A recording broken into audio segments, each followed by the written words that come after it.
morning. Welcome to AULA TIDEs with Future Literacy and Climate Extinction. It is an honor to have today Riel Miller, UNESCO Head of Future Literacy. Today, AULA TIDEs celebrates the end of the year 2021 and anticipates the celebration of the World Future Days, proposed by UNESCO on December 2nd of each year. I send a big greeting to the wonderful audience, to the select panel of questions, to the interpreters from Spanish to English and from English to Spanish. Riel Miller started his career at the OECD in Paris 1982 in the economics department, completes his PhD in economics at the New School for Social Research in 1987. From 1985 to 1993, he worked for the Ontario government in the legislature and as a senior manager in the Ontario Public Service, Ministers of Finance, Universities, and Industry. In 1995, he returned to the OECD to work in the International Futures Program and with the Center for Educational Research and Innovation.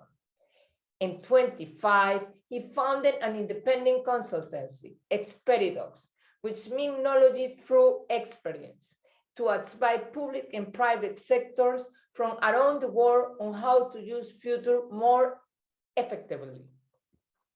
In 2012, he joined UNESCO as a head of foresight. Riel's unflagging ambition is to find a way to put the riches of complex emergency at the service of humanity capacity to be free. Back, transforming the future, anticipation, and the 21st century, publications available on ResearchGate. Welcome, Riel Miller. It is a pleasure to always have you at AULA TIDEs.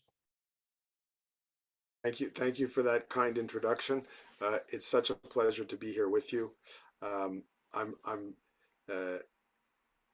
I know we've been looking forward to this moment, and I appreciate the opportunity.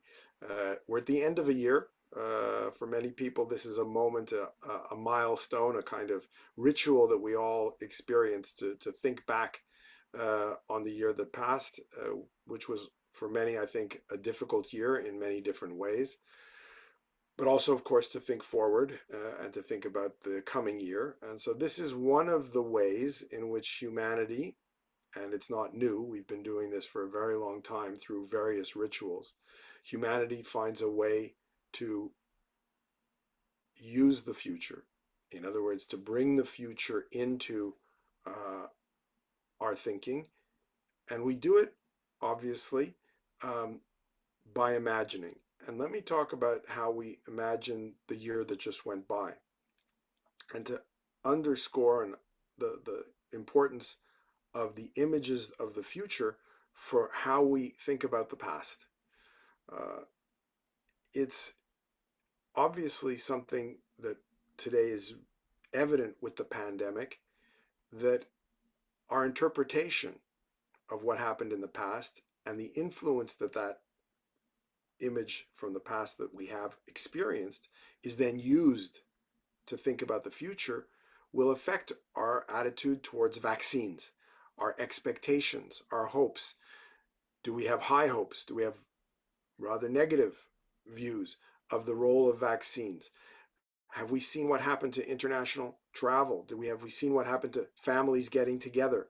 Have we experienced working with other people, visiting people in other towns, being part of artistic events, going to the theater, going to the cinema, going to the restaurant? All of these things are experiences we had over the last year, and we interpret them as more or less positive, depending in part on what we think about the future. So let's say you have a future which says things are going to get really bad. It's going to get worse and worse and worse. And you're going to look at the past and you're going to say, that's because look how chaotic, look how disorganized, look how poorly things functioned over the last year. And you project it into the future and you interpret the past, and they reinforce each other. There's a reinforcing relationship between the elements we use to create the image of the future and the way the future influences our perception of the past. And of course, our perception of the present.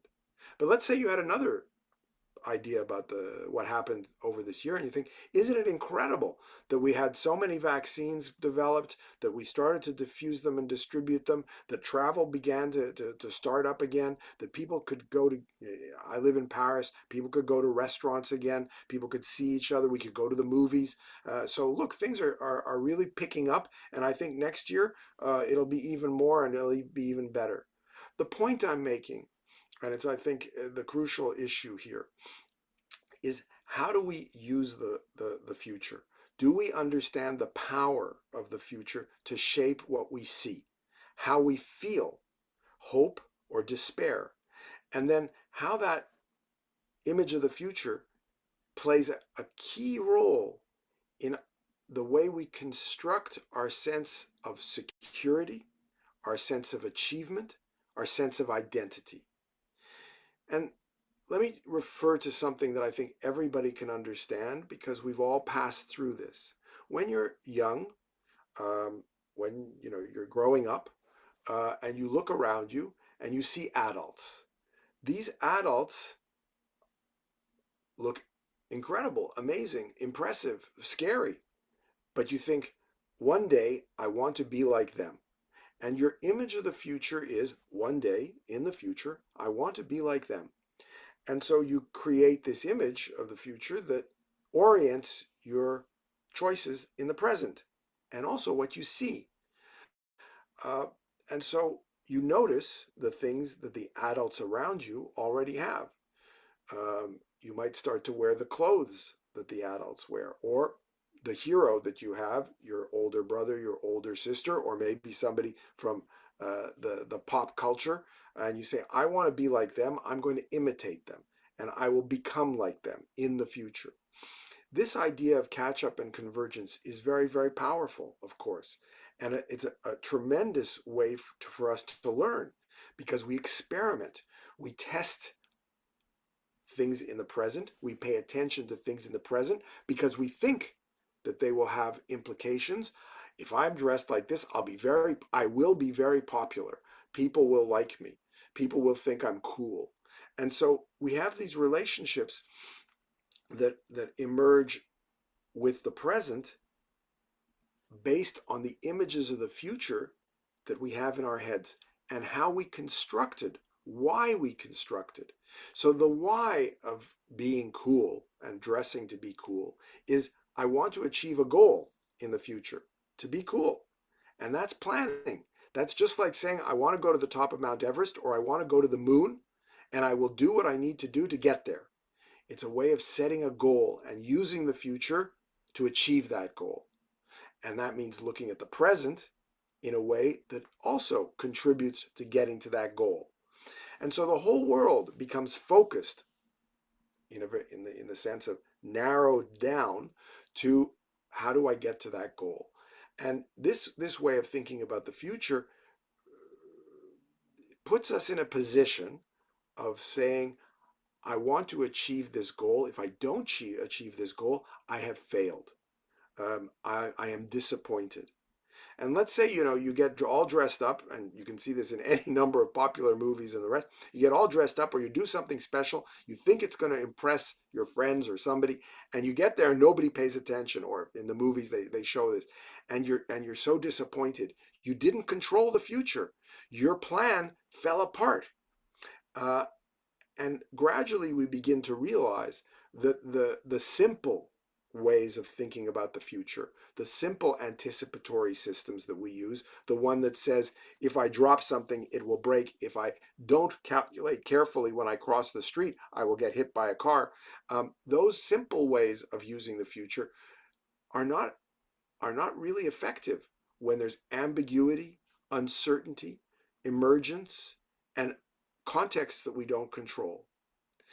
But a curious thing happens in a world in which the adults and the past send a message. And that message is very often, look, keep your feet on the ground, Don't put your head in the clouds. Be realistic. Do what you know already. Too risky to take bets on things you don't know. Don't take risks unless you can calculate the outcomes. Stick with probability based on what you've already seen has happened. And so use the past to think about the future. If you combine the desire for planning with the technique of using the past probability and desirability to construct the future, if you take this, I want to colonize, impose my view of the future on the basis of goals and on the basis of what you already know, you're going to be in great difficulty in our universe, because our universe is going to surprise you. Look at the world around us. We know that things are uncertain, and that uncertainty is actually an amazing source of change and the recognition of the differences between past, present, and future that inspire creativity, invention, rethinking, forgetting, and learning. And in effect, the question becomes, can we enlarge our way of using the future, the way we use our imaginations, from setting goals and thinking about the past to imagine the future? Can we enlarge our way of thinking to be open to the idea that the future is unknowable and we have to play with it? We have to be crazy. We have to be artistic. We have to be, in some ways, wild with the future. And that by being able to entertain, to create, to play with the future in this open way, we actually are doing something that's fundamental to being more at ease with the world around us, which is we become more able to go beyond the narrow focus of probable and goal and achieving the future as something you control, to thinking, who knows what the future is and who knows what the present is? And I'm not going to limit my view of the present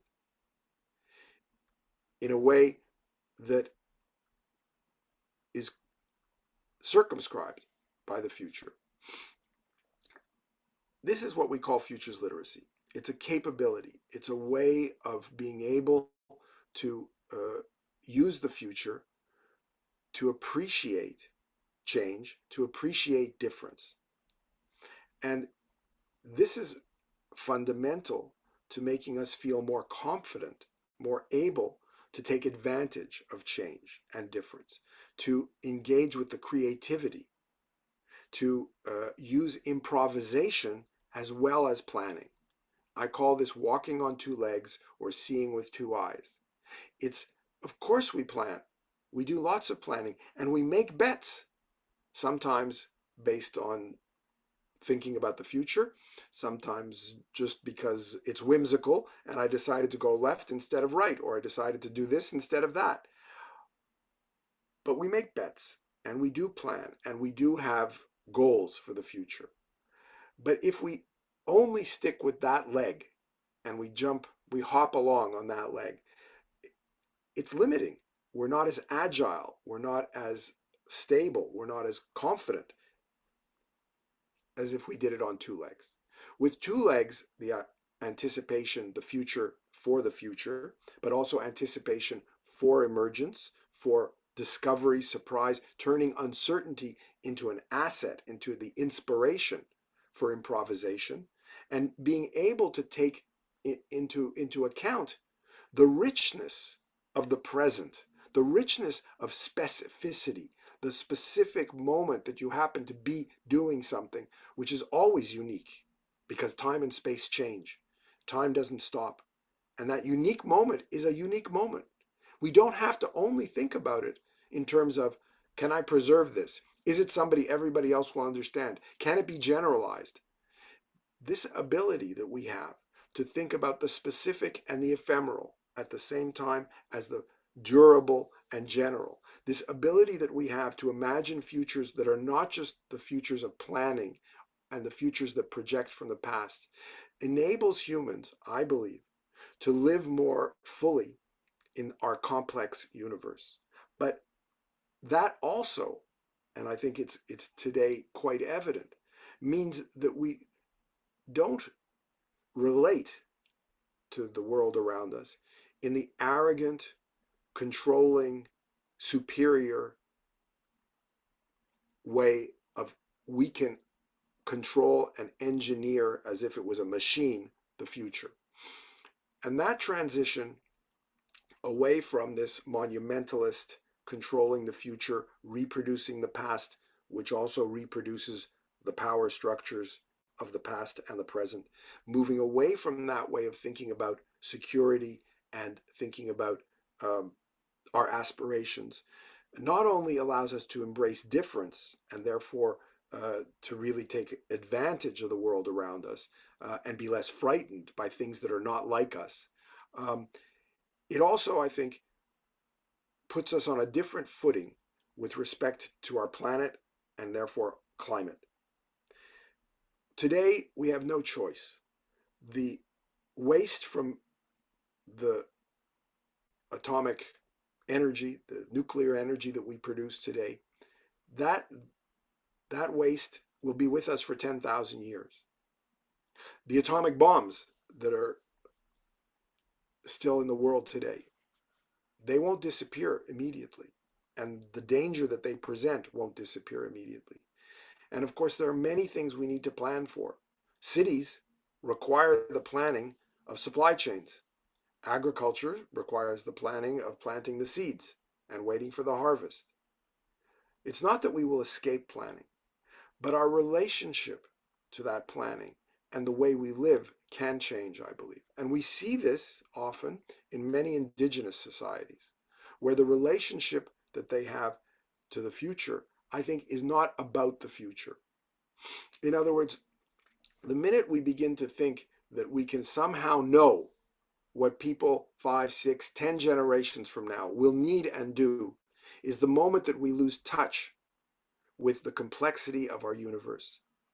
Instead, it seems to me, the way for us to move away from making decisions which,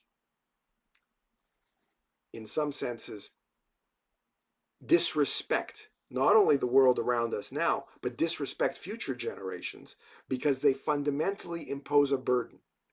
Think of it this way. 10,000 years from now, there's probably little doubt, if humans are still around, that the concrete we have created over the last 200 years will be very present. That concrete will be part of the scenery. Now, maybe it'll be under forests and covered over by vegetation. I don't know. But it's a huge legacy, and it's a heavy legacy. And we think about our fame and our fortune in terms of statues and passing along our past achievements to future generations. To me, this is a heavy way, a disrespectful way of thinking about the future. The respectful way to think about the future is to say, what do I represent in the present? How am I expressing my values now? How am I living the fullness of the diversity and the emergence and the novelty that exists all around us? And in being able to appreciate and sense and make sense of that richness, that kaleidoscope of things that are popping up, things that have no name yet, things that I don't understand, things that I have to work at to make sense of. Using all of that to express my values, which say, I want to respect future generations, I want to be light, I want to have confidence, I want to believe in them, in the same way that I am glad that my ancestors, to a certain extent, had confidence that I would be able to work in the world, deal with the world, invent the world in my terms, in my time, instead of thinking that they know best and that they will impose.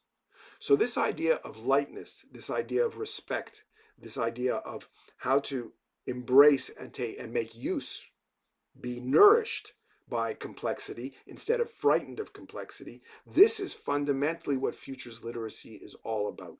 It's all about being able to use the human imagination, not just to conjure up monsters and threats and to conjure up the idea of permanency and domination and colonizing and imposing, but also to say we can step back from that and we can imagine something fundamentally different, and something which corresponds, by the way, with the efforts that humans have made to understand our universe.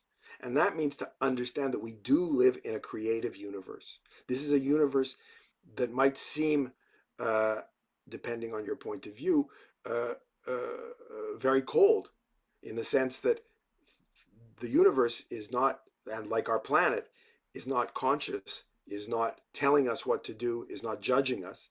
Things happen. That's the ecosystems, that's evolutionary processes, that's experimentation.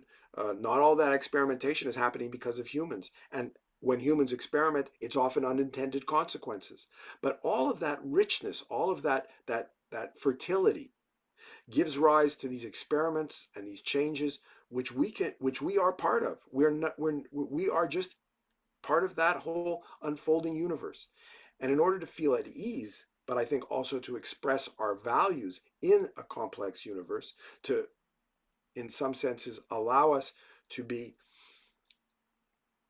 more at home in this world, we have to, I think, change how we understand the future, how we use the future, and find ways to be, on the one hand, more humble, more modest.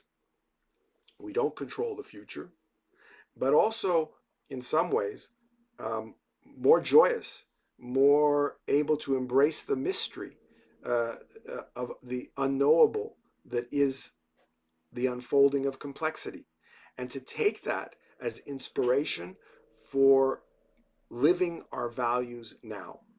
So I'll stop with that. I think I've covered off a few elements. There's lots of other things we could talk about.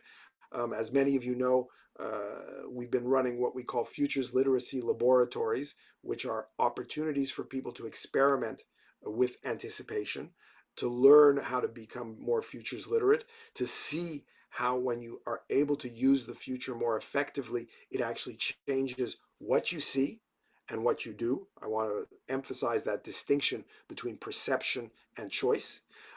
But these are things that are actually accessible to everybody. And why are they accessible? And maybe I'll just end on that point. They're accessible because anticipation, the imagination we use to imagine the future, is available to everybody. Everybody does that all the time. Like I said, children, babies who cry to get fed, everybody uses. All living organisms, in fact, incorporate anticipation. They incorporate time in that sense. And because it's universal like that, everybody has access to it.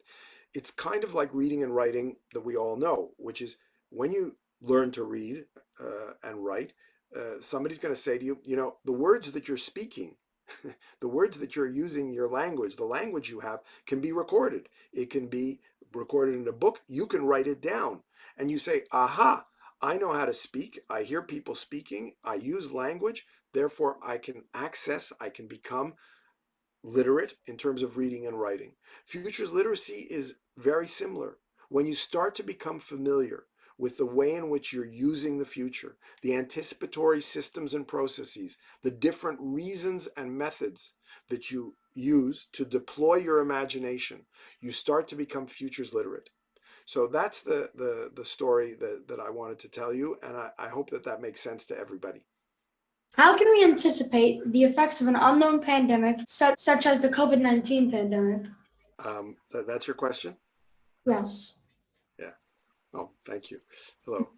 Hello. Good to see you. The Good to answer see is you too. we can't. Oh, we can't? Okay. Is that simple? It's that simple. Okay. Look, the pandemics have happened in human history over and over and over again. So Yeah. that's not a surprise, right? But what's always surprising, because that's the definition of surprise, is the conditions. Let's say you have a pandemic at the time that there are no airplanes. Yeah. Well, it's a different kind of pandemic, right? It happens in a different way. It has different impact, etc. the question, and the reason I say that there can't be an answer, is that surprise is surprise. It's like saying, what would it be like to live in a universe, in a world where there are no surprises? Well, to do that, you would have to know exactly what's going to happen all the time. So let's say, you go to school and somebody's wearing something or listening to a song you haven't heard before, and you're surprised. Well, in order to not be surprised, you would have had to know in advance that they were going to wear something different. But you can't. And they probably didn't know what they were going to wear until they put it on that morning. So let's imagine, I want to know what everybody's going to wear in school tomorrow. So the night before, I'm going to call everybody and ask them what they're going to do. And you're going to say, well, that's a lot of data I have to collect. And even if I collected all that data, guess what? Somebody might discover in the morning that their pants that they were going to wear, that they said they would wear, are actually being washed and they can't wear them. And lo and behold, you would have a surprise, right? Because even if they told you the night before that they were going to wear their blue pants and they had to wear their green pants, they didn't know until it happened that they wouldn't wear their blue pants because the blue pants were being washed. What I'm saying here is our universe is continuously creating surprises. That's the nature of our universe. Now, we can do things that say, if you live near the beach and there's going to be a storm, there is a chance that your house will be washed away by the storm. And if you live in the mountain, you won't get hit by that storm. Okay, and we can say, right, that's probable, unless you've seen 2012, where you saw that the tsunamis covered the Himalayas. Anyhow, so, anything can happen, but we're willing to make bets. So all the time we make bets. So let's say, you're crossing the street and you say, there's no cars coming. I'm not going to get hit by a car. And then the tree falls on you. Well, you didn't know. How can you know? And so the point here is that from the perspective of preparing, what we can prepare for is not to repeat things that we think are highly likely. And there we're making a bet that I won't get hit by the tree and I won't get hit by the cars, so I'll get across the street no problem. Okay? And we make those kinds of bets all the time. But the difference here is that we're dealing with systems that are much, much more multifaceted, what you could call complex, not in the sense of more or less. They just are complex. And so things like happiness, things like meaning, things like satisfaction, pleasure, pain, all these things, social systems, changes of governments, changes, all of those things, they're not simple like crossing the street. They're complex. And so they're continuously full of novelty and things that we have no idea. And there's no way of knowing even. Even if you had all the information in a perfect model, you cannot know. We have a universe that will surprise us and will ask us to invent things in the sense of giving name, making sense, trying to figure out what the heck is that. And that's, I think, pretty cool. And I mean, at least we need to keep in mind that if our universe wasn't like that, we wouldn't be here. Because humans, as the outcome of evolutionary processes, are the outcome of surprises and all kinds of coincidence, just like viruses, by the way. Mrs. Wilmer Suárez, please. Saludos desde el ICB. Practicar el buen uso del poder y la vibración del pensamiento y la palabra es una contribución al mejor estándar del cambio climático. Quizás sería un gran trabajo transdisciplinario y urgente en la anticipación del futuro. Practicing the good use of the power and vibration of thought and the word is a contribution to the best standard of climate change. Perhaps it would be a great transdisciplinary and urgent work in anticipation of the future. Thank you for the question, I think, to really get our heads around. Climate change would seem to be the reason to plan the future even more. In other words, you say, look, the climate's changing. We need to control the future even more. We need to control the climate. And as many of you probably are aware, there's a lot of discussion, in fact, about how to control the climate. I just ran a Futures Literacy Lab last week with students at a university in the Gulf region. That's the Gulf, the Arab Gulf. And they imagined a future where we would control the climate. So we would deal with climate change by controlling the climate. And what I'm trying to say here is that I understand that motivation, that, you know, better thinking about the future, better technology to fix the problem. This way of thinking about problems and fixing problems seems to me to be a continuation of what got us into this mess in the first place. Meaning it's a continuation of thinking that we are superior and able to control the world. And I'm actually quite worried, and so this is scenarios that I have in my head, that because the end, saving humanity, is such an important goal, that people will say what they've said often in the 19th and 20th century, that the ends, the goal, justify the means, and therefore we can do anything we like because we're saving you. So I'm putting you in prison because that's the best way for me to save you. This is a very dangerous path, it seems to me. And so I don't have a simple answer, and I don't have a simple prediction. That would be contradictory with my way of seeing the world.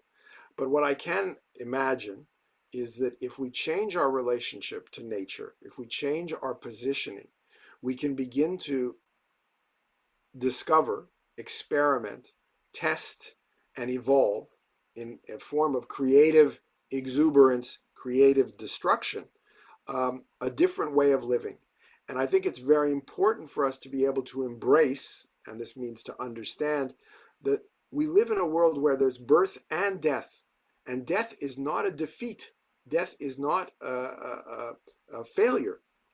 Without death, there would be no room, there'd be no evolution. Think of a world where the dinosaurs were not dead. It would be a very different world than today. And so what I'm saying here is that with respect to climate extinction, we really need to rethink in a very fundamental way how we understand human agency. What is the relationship of humans to the world, and what is the relationship of our free will to the world around us? And to move away from the one of arrogance and control, the one of superiority and separation, to one which is much more organic, harmonious, an integral part of the way the universe functions. And I don't know if that will solve the problem, but I think that that's precisely the openness that we need to embrace. We need to stop being afraid that we don't know. School Guajamuri. Okay. Hi, my name is Ariana Farah. It's a pleasure. Well, my question to you is if you consider that the metaverse and overseas city projects can contribute in order to decrease the risk of climate change. It's a great question. You know, the metaverse is nothing new. We've been thinking about it in science fiction for decades. And the idea of virtual reality in various forms, I don't know how many of you watch Star Trek, but back in the 1960s, they already had something called the holodeck, where people went into a virtual reality and they could play with all sorts of things. So you could go back and see, you know, Julius Caesar, or you could go back and be part of a Western, cowboys, or you could go into the future and see, you know, different kinds of worlds. I do think that there's a very interesting opportunity, and I don't know how much we'll take advantage of it because we're slow to embrace new opportunities. But there is a huge opportunity to increase the amount of learning through play, and to understand science as simulation, experimentation, and testing. And in the virtual world, you can have a dozen avatars or 100 avatars, and one of your avatars could be a tree. One of your avatars could be a cat. And one of your avatars could be very nice. One of your avatars could be very mean. One could be a troll, one could be a man or a woman. And so we have the opportunity to interact and to be part of worlds that are very different. If we can create that kind of environment where people are able to invest and engage, then I think we could use the metaverse in many very positive and powerful ways. But at the moment, you don't have the possibility to really do that, because in all of the metaverse offers today, there are private monopolists or oligopolists behind the scenes, and they own your data and they own who you are, and you don't control it and you don't trust it. And so we're really in the kind of prehistory, in a sense, of the metaverse, in much the same way that when you watch a Western movie and you see that before law arrived, before equality before the law arrived, it was the people who had the guns who decided what happened. And the people who had power, the cattle ranchers in many of the Westerns, who made it life very difficult for the farmers, the people who wanted to settle the land. Let's leave aside the fact that they were colonizing and engaging in genocide against the indigenous peoples, which was also part of that picture. And it's important for us to realize the extent to which we destroy worlds when we often think that we're taking our rights. But all of that means that the rules and the equality before the law and the right to citizenship and taking responsibility, and in that sense owning, I don't necessarily mean property owning, but owning who you are in cyberspace, is something we haven't even started to do. In other words, young people today are inheriting, and that's something that we're passing along, they're a Wild West metaverse. And the Wild West metaverse is good for the people with guns, the people who have power. It's not good for everybody else. And so we have a fundamental challenge to recognize the universal, common, shared basis for the metaverse that would enable the metaverse and the intangible, the virtual, to really become a place for us to experiment and live together in open play. So I hope that that wasn't taking you too far along, but I think that it's a very important issue, and it's one where our ability to imagine the future, a future that is not just an extrapolation of the past, is very important. Right, thank you so much. Pleasure. Excellent, thank you. Now we will talk with Tui. Hi, good morning. I am Alamia Sankis. I'm from Merida, Venezuela, and I study in the school Santo Domingo de Guzmán. My question is this. Do you know more or less how long we have to take preventive measures to save our planet and the biodiversity? It's an important question, but when you say how long, it's a prediction. At least that's the way I hear it. And let me give you a kind of a little story about this. So let's imagine that you lived at the time when the world was flat. People thought that the world was flat and that you could fall off the end, of the earth. So that was what people believed. They believed the world was flat. And somebody who believed that the world was flat came to you and said, tell me when I'm going to fall off the edge. How can I avoid falling off the edge? And you don't believe that the world is flat. You believe the world is round. And so you say to them, I can't calculate that because the world is not flat, it's round. The answer I have for you on the biodiversity and that is that of course we're losing species and things are happening all the time. But the unintended consequences, the emergence of other ways of living, the way in which change generates more change, those things we do not know about. And as we have seen historically, and this is in the record, periods of destruction are followed by periods of exuberance, of great growth.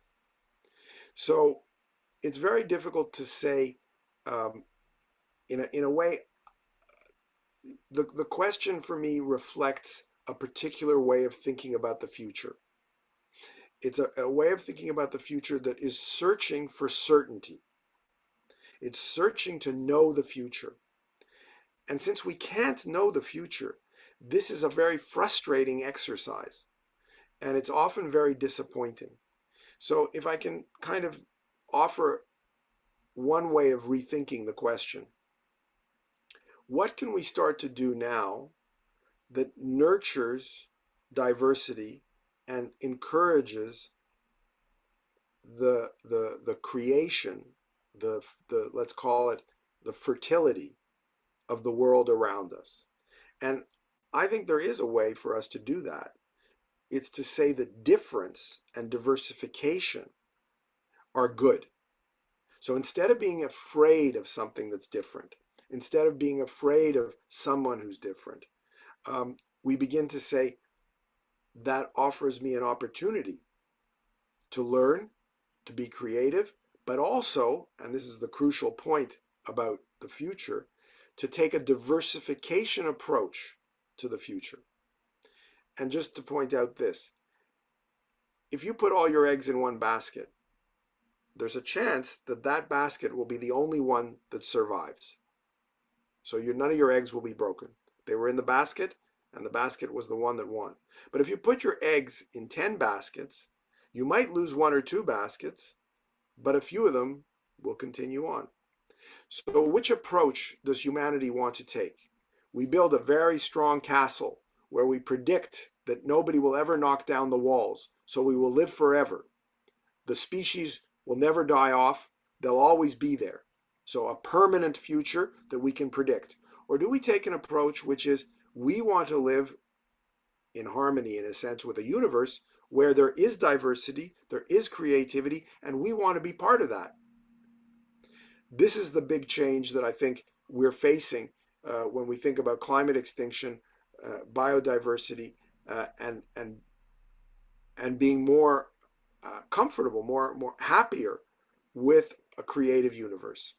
Excellent, thank you. Elizabeth Mejía de Perú, and then Leah Newberger. Okay, Elizabeth.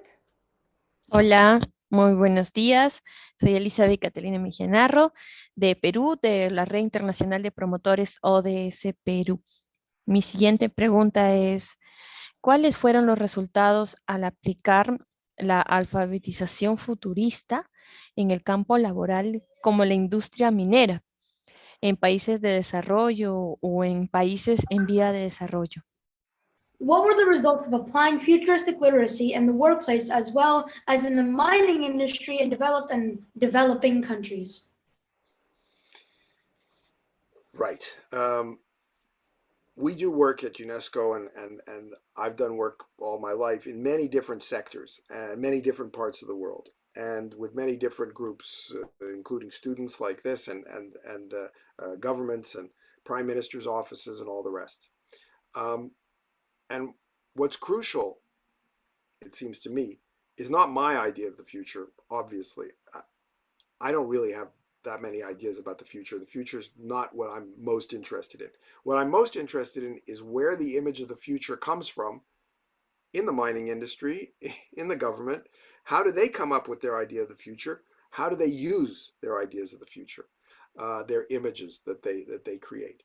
And so what we've been doing is we've really been working on developing futures literacy in the mining sector, in the tourism sector, in the building sector, in government, in schools, in communities. And by creating the opportunity to co-create, to dig into what I said before, to build awareness, more understanding of our anticipatory systems, of the way we think about the future. By doing that, people begin to come up with their own ideas of the future. I mean, one of the things to be aware of is that it's because people have not been asked or given the opportunity and created conditions where they can exercise their imagination. They often take the easy road and they use somebody else's imagination. Like I said, it's easy to imagine growing up to be like big brother, big sister, adults, etc. And that doesn't exercise our imagination very much because we've already got the image in front of us. So we're using the past, because they grew up in the past, to think about our future. So this is what happens when places in the world think, well, let's be like Singapore, let's be like Silicon Valley, let's be like New York City, let's be like, Shanghai, etc. Instead, what governments and companies and communities can start to do is source their images of the future from their own history, their own sense of meaning and purpose. And this provides a whole new foundation for using the future. And that's why futures literacy is one of the important capabilities for the 21st century, because it allows us to really begin to let go of other people's futures. So those are futures that have colonized our minds, quite often easy futures to imagine, like dystopias, destruction. Destruction is easy to imagine. And since Frankenstein, we've been thinking about being terrified of our tools, which is another easy future to imagine. And tools are very easy to extrapolate. The tool gets bigger, better, faster. The other day I used the image from Jules Verne of the cannon that shoots a train to the moon. Well, he saw cannons, he saw trains, and he saw them as being a way to go to the moon. These easy ways of imagining the future are really because we don't have the capability. And it's the same thing, to go back to the literacy point, is that if people can't read books and they can't write, then what they can do is different than if they can. And so we're really talking about a capability-based approach. And the key for me, from the point of view of the mining sector or the transportation sector, the energy sector, government, is to build up futures literacy so people can begin to use the future differently and we start to change the conditions of change. Thank you. Please, Riel Newberger. Hi, it's a pleasure to be in this activity organized by AULATIDES and Idalith Figueroa with the special presence of Dr. Riel Miller. I, like a researcher and an educator, I have this question. How will the discipline of anticipation be reflected in the school curricula of the educational system? It's a very good and important question. And it's not an easy one to answer. Because my feeling is that the industrial era school system is pretty much in contradiction with futures literacy. I think that one of the fundamental aspects of the industrial era school system, and by fundamental I mean it wouldn't work, it wouldn't serve its purpose if it did not achieve this objective, is to, in fact, what I would call brainwash or inculcate, impose a perspective which says you should know the future. The teacher knows the answer on the exam. The reason you go to school, your parents tell you, is because that way you will have a good future. Everything is about certainty and about saying that if you go to school, things will be certain. And the relationship that you have to knowledge is not one of doubt, but one of acquiring what is known. It's acquisition of already known things that you are pushed into your head. And I think that that's not an accident. It's because when you go to the workplace or the office, when you go to the factory, when you follow the political agenda, the idea is somebody else knows the future and they take care of it for you and they promise you a good future. And that way you're quiet and passive and you live with the future, not your own, but somebody else's. And this is very functional, very operational for existing power structures, but also it reflects the custodial nature of the school. The school is a place where you put people, in this case, young people, because we impose it on them. You put young people in a place that they will be safe so their parents can go to work. and it's cost effective. How do you replace this cost-effective custodial function with something else? Well, you have to rethink the whole society. And I mean, it's not new to say this. People like Ivan Illich and others have said this before. But the challenge that we have today is really to think about a transition. So I'm not saying that we can't introduce into schools new ways of doing things, that schools don't have an opportunity to create more experiential, more project-based, more pull learning. I think schools can make that transition in part. But I think that fundamentally, the industrial era school will become marginal in a society where futures literacy means that everybody's learning together. And I think that this is also one of the crucial points about lifelong learning. It's been a slogan for 60 years that there should be lifelong learning, but we've never really gotten very close to that. And I think it's, again, the relationship we have to learning in this industrial society is one which makes it difficult to create a really learning society. So I have, of course, some positive ideas of what schools can do, but I think we have to understand also the limitations of the industrial school from the point of view of futures literacy. Great, thank you. Yarinette Rodriguez, please. Okay, good morning, Mr. Miller. And greetings from Cojedes, Venezuela. My question is, how can we apply future literacy skills in order to improve English language teaching? Thank you in advance.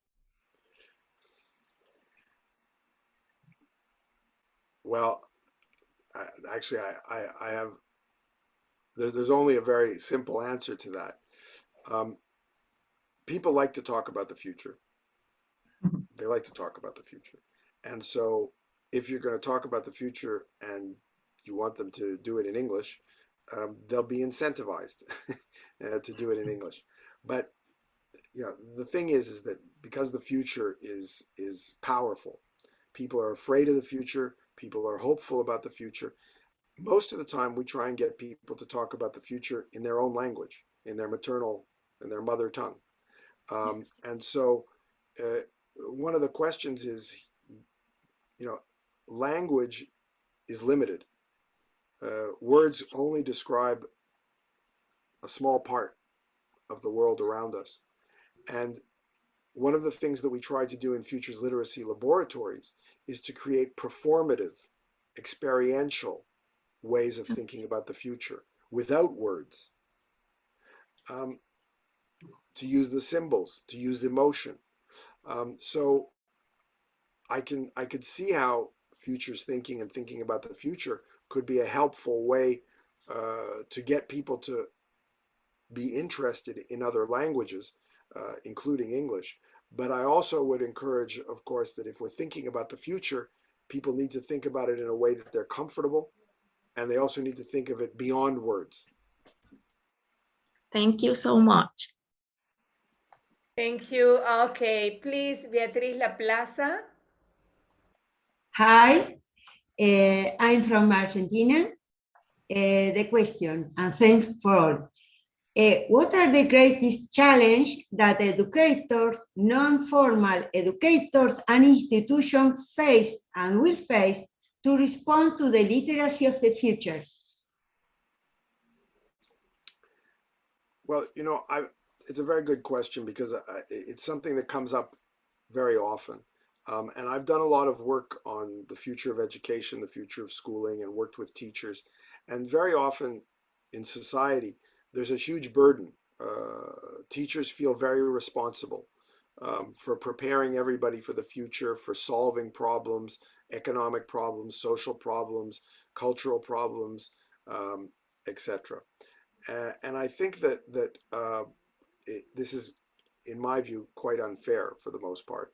I don't think you solve these problems through teaching and schooling. I think learning has a role to play, for sure. There's no doubt about that. Humans must learn in order to do just about anything. But I would see the potential to really change the discussion away from saying that this is the job of teaching, this is the job of schools, to saying this is really something that the whole society needs to be able to do. We need to be able to, all of us, be futures literate, and that means really doing it differently and doing it in a way that I think takes advantage of the fact that everybody can anticipate. Everybody does anticipate. And so we can invite people in their own context to reflect on their own community and their own situation, their own history, to become better able to use the future. And of course, schools and museums and City Hall and families, everybody can be part of engaging in that enriching process. And I think, in fact, it has to be done from all those different directions for it to really work. We have the final, Pedro Corneli, please.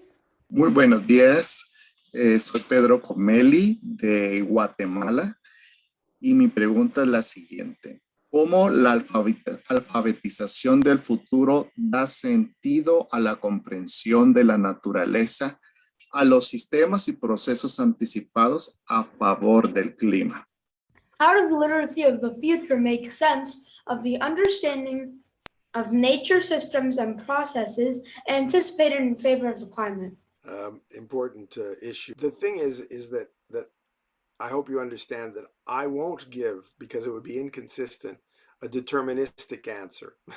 I won't give you an answer which says I predict, because I don't think that's, I don't know. I can create scenarios based on certain assumptions. But the fundamental point that I was trying to make is that I think that we need to change our relationship to the world around us. Instead of trying to be masters of nature, we are part of nature. And I can't tell you right now if that will solve climate change. It might not, but it might also change very fundamentally how we relate to whatever climate we have. Because 100 years from now, the climate will be different. But the real question is, what will humanity be like in that new climate? And if we only pose the question as saying, we only want humanity to relate to the climate the way we related to the climate for the last 1,000 years or 2,000 years, then essentially we're continuing to put ourselves in opposition to the world around us. And we're still trying to act like masters. So it's true that we've disrupted the climate and we didn't intend to. It was an unintended consequence. And we might be sorry for our mistake. Okay, but that does not, to my mind, justify saying we should somehow find a way to become masters of the future and control the climate of tomorrow. So in a sense, what I'm talking about is not even, is in some ways going beyond the question. If we're in a natural relationship to the natural world, climate change happens and we change too.